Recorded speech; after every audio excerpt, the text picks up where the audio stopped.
Bonjour à tous. Le tutoriel de ce matin sur le logiciel Leapfrog porte sur deux parties essentielles. La première partie concerne la création d'une surface topo. Nous allons créer la surface topo à travers les données de la table Cola.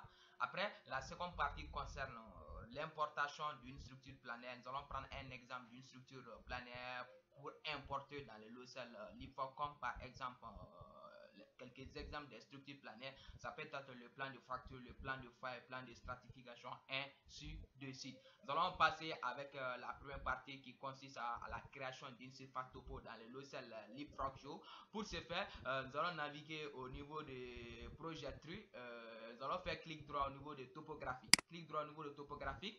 Nous allons sélectionner New Topographie. Au niveau de New Topographie, nous avons plusieurs options. On peut créer des surfaces topo à travers des elevation grid, à travers des from surface. Ça, c'est un peu lié au mesh. En plus, on peut créer à partir de ce type de fichier aussi. Mais dans notre cas, nous allons créer notre surface topo à travers from point. Nous allons cliquer sur point. Dès qu'on clique sur le point, comme vous le voyez, la table Cola est déjà sélectionnée. Nous allons cliquer sur OK pour finaliser la création. Après cette partie, on a la possibilité de donner un nom à notre surface topo qu'on va essayer de créer tout à l'heure. Nous allons maintenir ce même nom. Après, nous cliquons sur OK pour on patiente un peu sans cours de chargement. Ça prend un peu de temps. Maintenant, on peut importer la nouvelle surface topographique dans le logiciel LeapFrog. Il suffit de faire le clic, de maintenir clic gauche et on gère ça dans la fenêtre d'affichage. On venait tout à l'heure de créer tout à l'heure la surface topo dans le logiciel Leapfrog Show. On a la possibilité aussi de cacher la surface topo en cliquant sur chose save.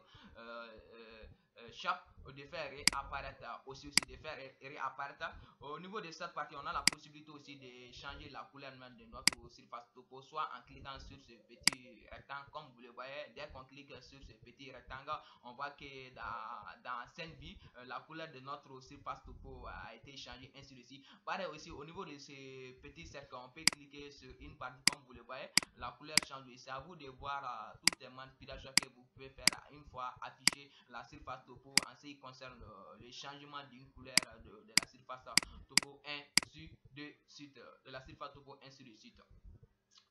Après, qu'est-ce qu'on peut faire aussi? On peut afficher des surfaces topo à travers des choses face aussi, de faire réapparaître au niveau des smoke aussi, ainsi de suite. On peut faire tout ça là à travers la surface topo qu'on vient de créer tout à l'heure.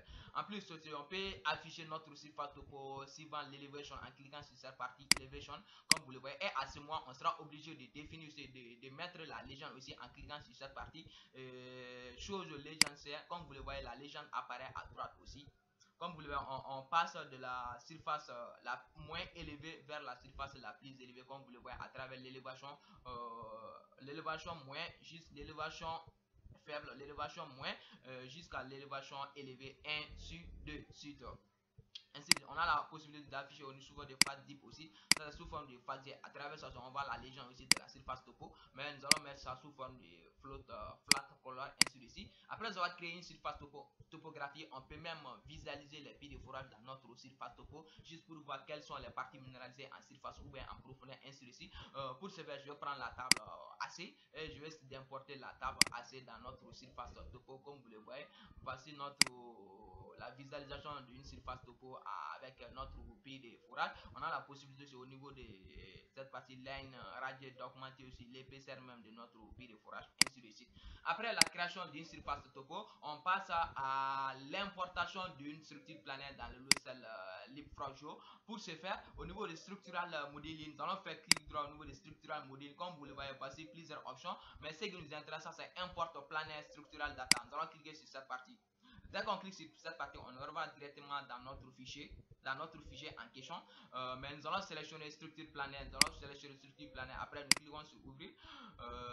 Dès qu'on clique sur le, comme vous le voyez, avec cette manière, c'est comme les stations que nous utilisons et dans le logiciel Leapfrog. Ça, c'est CSV séparateur point virgule. Nous allons essayer de séparer point virgule en cliquant sur cette partie save CSV caractère. Au niveau de délimiter caractère, nous allons mettre point virgule. nous allons mettre point virgule. Dès qu'on met un point virgule, comme vous le voyez, nos différents champs ont été séparés. Comme vous le voyez, c'est comme les champs que le logiciel Leapfrog reconnaît. Ça, c'est SIN, Northern Elevation, Deep. Et cette partie, ça c'est Deep, Azimuth, polarité, non importe, ainsi de suite. Mais non importe, ainsi de suite. Après, nous allons cliquer sur Finish. Nous allons cliquer sur Finish pour finaliser un tout petit. On passe à un PC en cours de chargement. Après, nous allons essayer d'importer la nouvelle structure planaire que nous venons d'importer tout à l'heure dans le logiciel Leapfrog. Pour ce faire, nous allons maintenir le clic gauche. On gère ça dans la fenêtre d'affichage. Voici même la structure planaire qu'on vient de créer tout à l'heure. Et on a la possibilité aussi d'augmenter aussi la taille de disque aussi, la taille des disques aussi en cliquant sur cette partie. Au niveau de ça, d'augmenter la taille aussi. Au niveau de cette partie disque size aussi, d'augmenter ça, la taille de disque size, ainsi d'augmenter la taille des disques size. En plus aussi, une fois affiché la structure planaire dans le logiciel Leapfrog, on peut avoir toutes les informations y afférentes concernant les différentes structures. Il suffit de cliquer sur une structure, comme vous le voyez, voici l'information concernant la structure que je venais de créer, que je venais de sélectionner tout à l'heure, location X, Y, Z, ça c'est Deep, Azimuth, polarité, ainsi de suite. On a la possibilité aussi d'ouvrir aussi la structure en question en cliquant sur Open Structure Planaire. Voici de faire quelques modifications. Après avoir fait quelques modifications, on peut cliquer sur Save pour enregistrer la structure, ainsi de suite. En plus aussi, on peut afficher aussi la structure aussi suivant plusieurs options, suivant le type ou suivant l'azimut. Pour ce faire, nous allons cliquer sur azimut. Ça s'adapte à notre scène view, ainsi de suite, et de faire réapparaître la légende en cliquant sur chose légende, comme vous le voyez, la légende de la structure que nous venons d'afficher tout à l'heure, suivant l'azimut, ainsi de suite. Il en est de même aussi pour le type aussi. Toujours, nous allons cliquer sur la liste de groupes, nous allons sélectionner le type aussi. Pour le type aussi, voici aussi, on peut le faire aussi. Au niveau de cette partie, ça c'est au niveau de color. On a la possibilité aussi de changer la couleur même de notre type en cliquant sur Edit Color. Et ici aussi, soit on peut sélectionner une grille ici, ou soit on a la possibilité de créer une autre légende, ou soit en cliquant sur cette partie, ça s'adapte, ainsi de suite. Qu'est-ce qu'on peut faire encore? C'est à vous de voir, une fois affiché les différentes structures planaires dans CNV, c'est à vous de voir toutes les manipulations que vous pouvez faire une fois affiché les différentes structures dans le logiciel Leapfrog Show. J'espère que vous avez compris ce tutoriel. Merci de votre aimable attention. La prochaine leçon sur le DLO se porte sur l'importation d'une linéation. Après, nous allons essayer de créer des stéréonettes à partir des deux structures, à partir des structures planaires et à partir des structures linéaires, ainsi de suite. Merci de votre aimable attention.